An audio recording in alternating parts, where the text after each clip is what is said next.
ज्येष्ठ नागरिकांची आरोग्य तपासणीसाठी तोबा गर्दी। ज्येष्ठ नागरिकांसाठी मुख्यमंत्री तीर्थक्षेत्र योजनेसाठी मुख्यमंत्री लाडकी बहीण योजनेनंतर आता 65 वर्षीय वयोवृद्धांची आरोग्य तपासणीसाठी आरोग्य केंद्रांवर मोठी गर्दी होत असल्याचे चित्र सध्या पाहावयास मिळत आहे। छत्रपती संभाजीनगर जिल्ह्यातील सिल्लोड तालुक्यातील उपकेंद्र भराडी येथे वृद्धांनी मोठी गर्दी केली होती। आमठाणा प्राथमिक आरोग्य केंद्रांतर्गत उपकेंद्रावर लाभार्थ्यांची तपासणी सुरू असून लाभार्थ्यांना वैद्यकीय प्रमाणपत्र देण्यात येत असल्याची माहिती वैद्यकीय अधिकारी डॉक्टर सायली शिंदे यांनी गावदर्शन लाईव्हला दिलेली ही प्रतिक्रिया।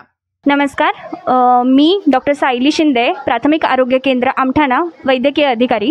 आमच्या येथे मुख्यमंत्री वयश्री योजना तसेच मुख्यमंत्री तीर्थदर्शन योजना यांचे प्रमाणपत्र वाटपचे काम चालू आहे।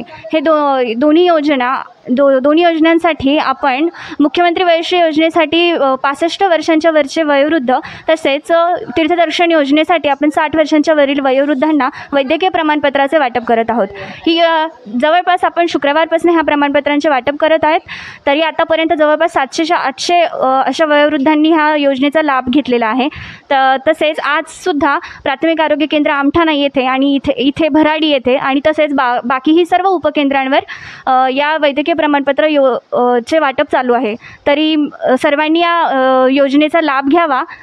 तसेच या योजनेअंतर्गत वयोवृद्धांना श्रवण यंत्र तसेच चष्मा, ट्रायपॉड, नी ब्रेस, लंबार बेल्ट अशा सगळ्या उपकरणांचे उपयोग घेता येईल। तरी सर्वांनी याचा लाभ घ्यावा। धन्यवाद। गावदर्शन लाईव्ह प्रतिनिधी गणेश रके, छत्रपती संभाजीनगर।